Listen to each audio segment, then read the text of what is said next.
Is sexual impulse a psychic disorder? This is a sane request to all the human beings, particularly the light, the doctors, the yoga therapists, and the theosophers, to concentrate on this subject. Why? Because human beings as a race is having a reproductive vitality. This reproductive vitality is essential to fill in the gap in the universe. That gap is created by a repulsive identity.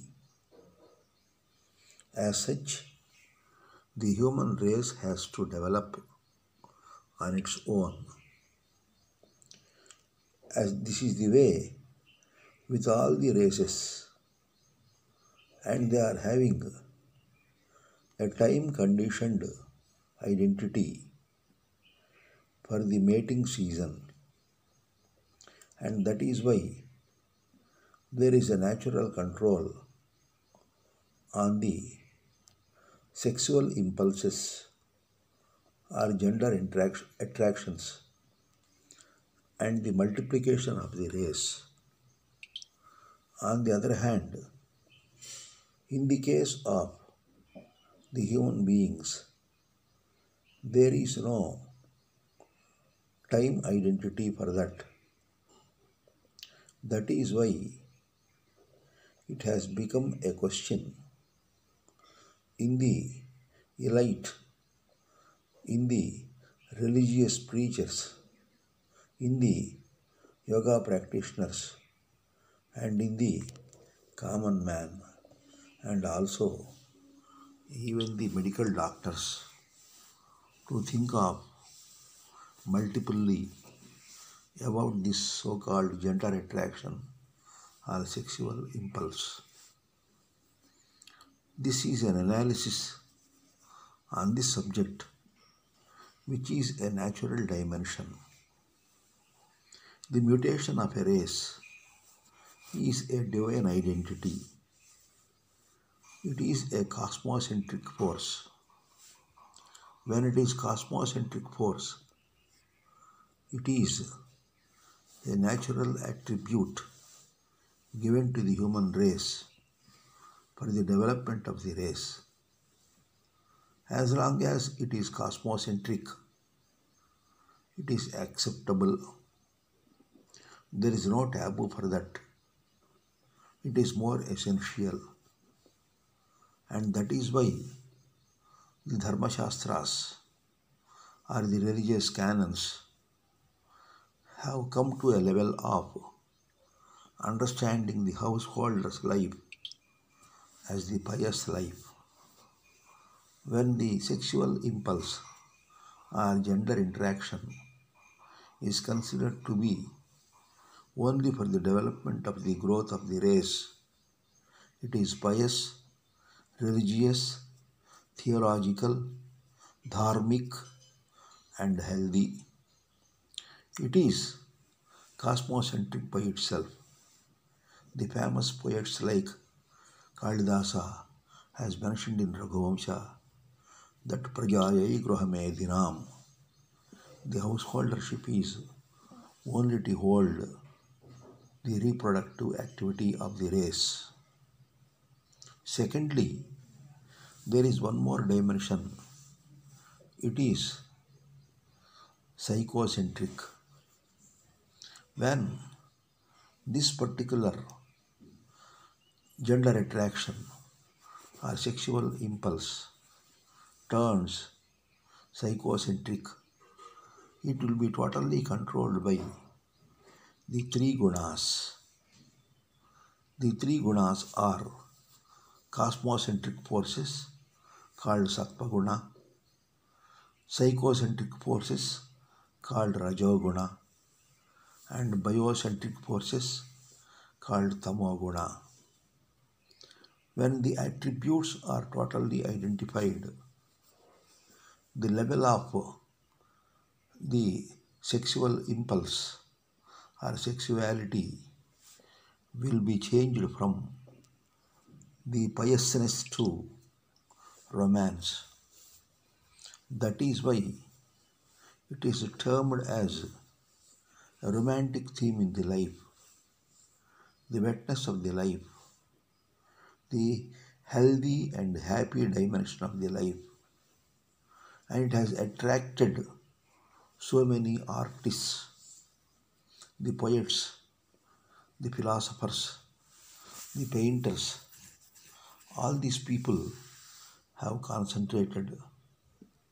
It is not virile, it is attractive, it is a creative identity, and that is why much of the literature, arts, they have nucleared around the themes of romance. There, the romantic behavior of a man or woman is considered to be a grace to the personality. It is not a divine grace, it is human grace.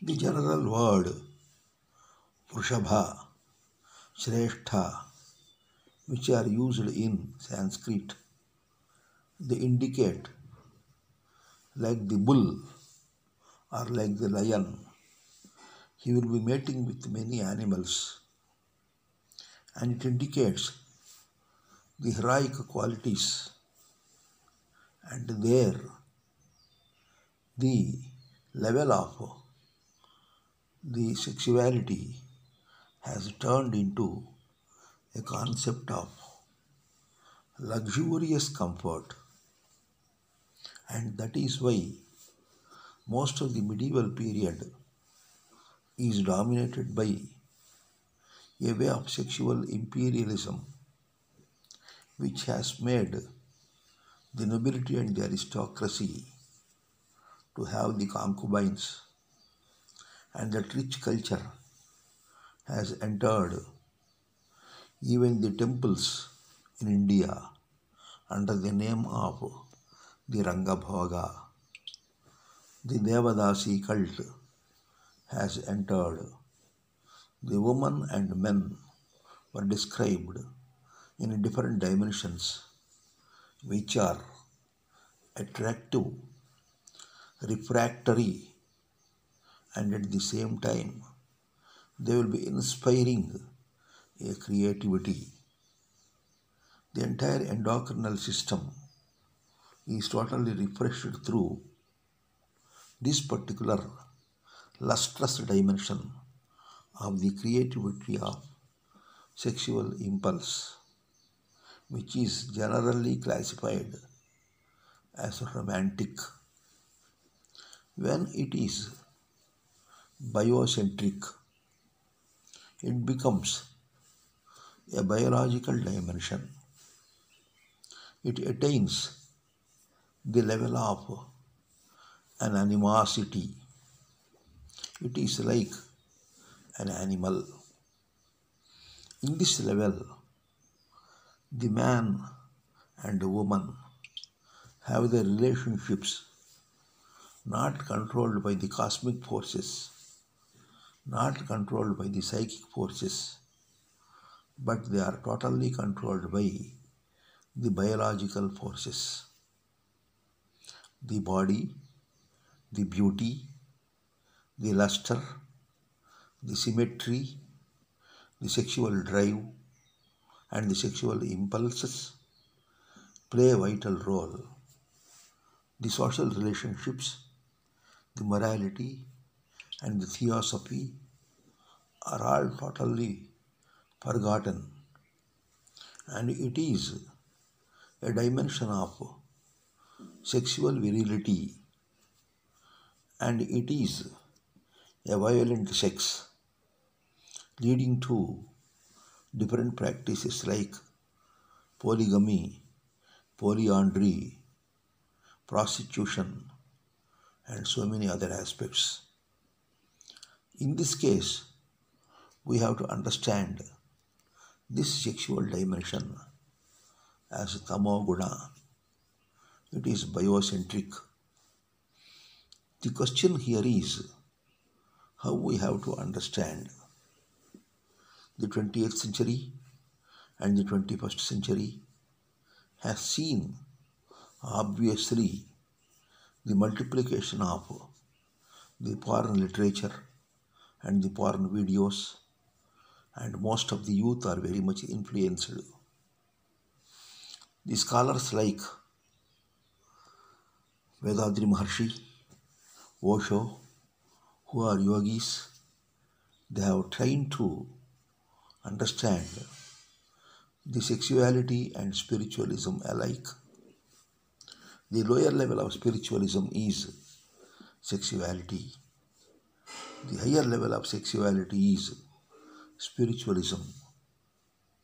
This sequence is not understood by a common man. A common man is simply of the body attraction, and that is why different taboos have been laid on the man-woman relationship and the illicit contacts and the incest, and that is why it has become a criminal identity.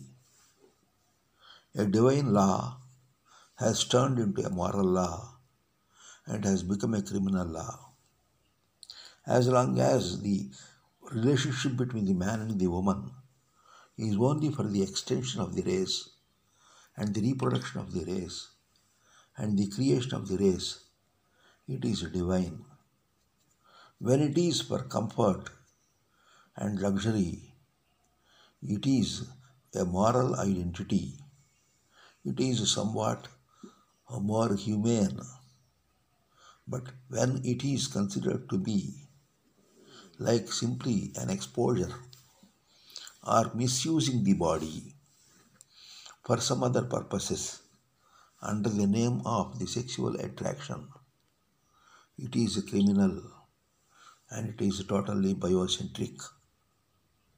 The request has been made to most of the people to understand that as long as the sex is or sexual impulse or gender attraction is simply divine, it is healthy, it promotes immunity, it creates radiance in the body, and it is an essential phenomena with the garhastya or householdership.